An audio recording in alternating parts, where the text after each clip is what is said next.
Have you ever heard of the Hubble Space Telescope? It's probably the most known telescope of all time because it provided us with images like this. Hubble changed our understanding of the universe, and over time, we learned to love it. The life of HST was not an easy one. NASA had some troubles that had to be adjusted, and every time, in some ways, they managed to repair it. But now it seems Hubble is in trouble again, and scientists are trying to figure out why. But how did NASA repair the Hubble Space Telescope? And what will NASA do next? Maybe Hubble's going to get repaired again. In this video, we will tell you what we know. What's happening with the Hubble Space Telescope?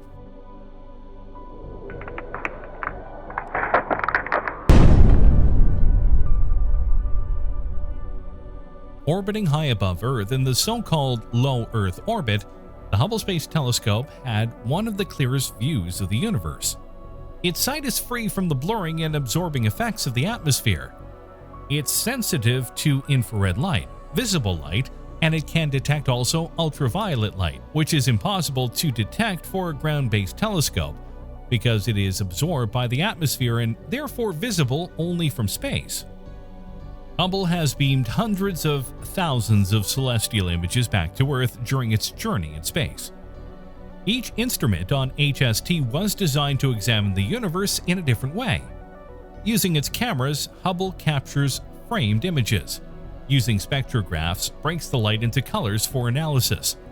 Together, this is probably the most important data we have about our universe. However, these are not the only instruments that have flown aboard Hubble. In fact, the telescope was designed to be visited periodically by a crew of astronauts. Can you imagine that? Astronauts bringing new instruments and technology from time to time from Earth to the HST. This is not science fiction.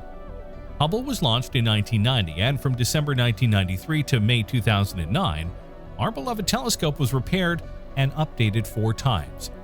This actually means that astronauts visited HST 5 times in order to make repairs and add new instruments.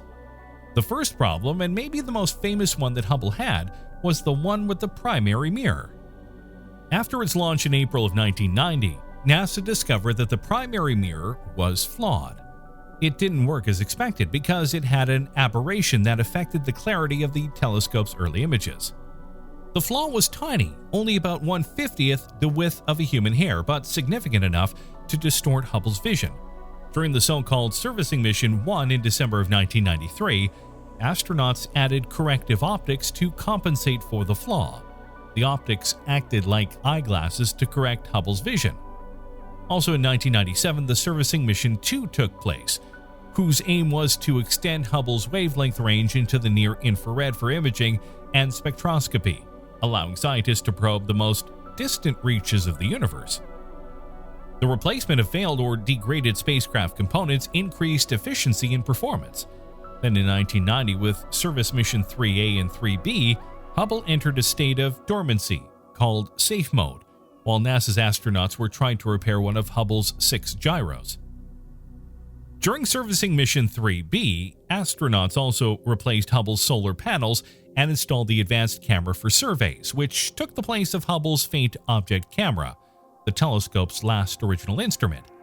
The last servicing mission happened in 2009 when 2 scientific instruments were installed: the Cosmic Origins Spectrograph (COS) and Wide Field Camera 3 (WFC3). 2 failed instruments, the Space Telescope Imaging Spectrograph (STIS) and the Advanced Camera for Surveys (ACS), were revived by the first ever on-orbit repairs.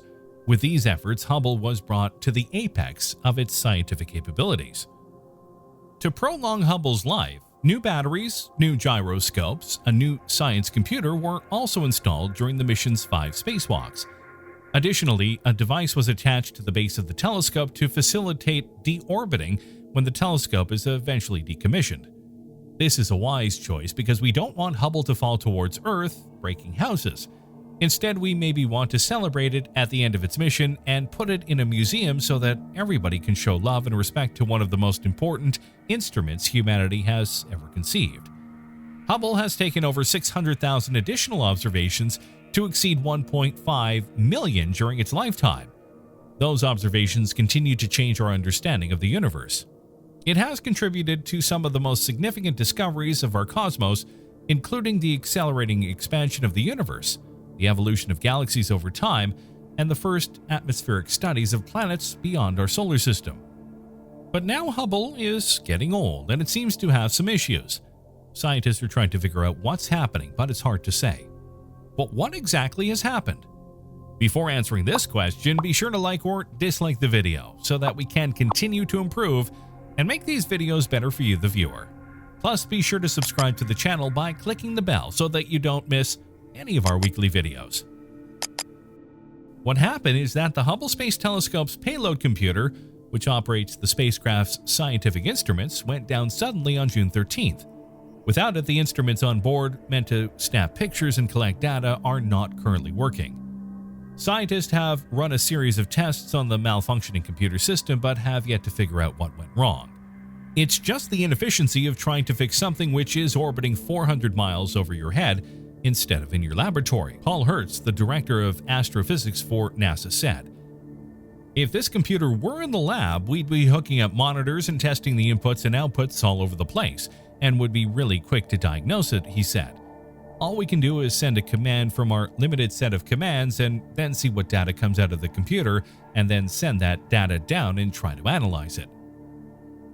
NASA continues its efforts to diagnose the problems on the Hubble Space Telescope and return the Veteran space mission to full operation. Science operations were suspended on June 13th when the computer responsible for the scientific instruments began to malfunction.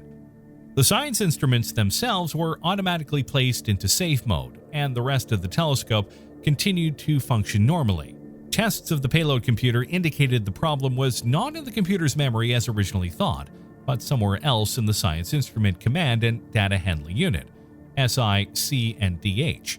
The team is investigating a unit that formats commands and data within the telescope and a power regulator designed to ensure a steady voltage to the payload computer's hardware. Once the faulty piece of equipment has been identified, the team will most likely have to switch to backup hardware that is already installed on the spacecraft. This is a delicate operation that will be practiced in computer simulations on Earth first. A similar operation took place in 2008 after a previous formatting unit failed. A servicing mission in 2009 then replaced the entire SI-C&DH unit with the one currently being used. Full science operations are expected to resume in due course. However, the telescope itself, which runs on a different system than the advanced camera and spectrograph, has continued to operate by pointing at different parts of the sky on a set schedule. The reason NASA decided to do that is so that the telescope keeps changing its orientation relative to the Sun in the way that we had planned, and that maintains the thermal stability of the telescope, keeps it at the right temperature. The last time astronauts visited Hubble was in 2009 for its fifth and final servicing mission. Maybe now it's time for a sixth mission. We don't actually know, but someone says that because Hubble was designed to be serviced by the Space Shuttle, and the Space Shuttle fleet has since been retired, there are no further plans to service the Outer Space Observatory. So will this be the end of Hubble's work? Did we really come to the end of an era? We just have to wait and see what NASA's going to do. Meanwhile, NASA's building another space telescope. It's called the James Webb Space Telescope. It will be bigger than Hubble. Webb will not orbit Earth as Hubble does. Webb will orbit the Sun in a spot on the other side of the Moon. The Webb telescope will be able to see a different kind of light than the light Hubble sees and will help NASA see even more of the universe. Its launch is planned for the end of 2021 from French Guiana on a European Space Agency Ariane 5 rocket. So with crossed fingers, we will soon have another beloved telescope orbiting Earth. Webb's mission lifetime after launch is designed to be at least 5.5 years and could last longer than 10 years. The lifetime is limited by the amount of fuel used for maintaining the orbit and by the possibility that Webb's components will degrade over time in the harsh environment of space. It will push us to dream bigger and to understand more and more about our universe. For example, the James Webb Space Telescope will use quasars to unlock the secrets of the early universe, observe ice molecules and minerals, monitor the weather of planets and their moons. However, Webb will be beyond the reach of any manned vehicle currently being planned for the next decade. because it will be operated at the second Earth-Sun Lagrange point, L2, located approximately 1 million miles, 1.5 million kilometers away from the Earth. Hubble is in low Earth orbit, approximately 375 miles or 600 kilometers away from the Earth, and is therefore readily accessible for servicing. That's all for this video. Thanks for watching, everyone. What are your thoughts about this video? Let us know in the comments below. And don't forget to share. Science needs you, and you need science.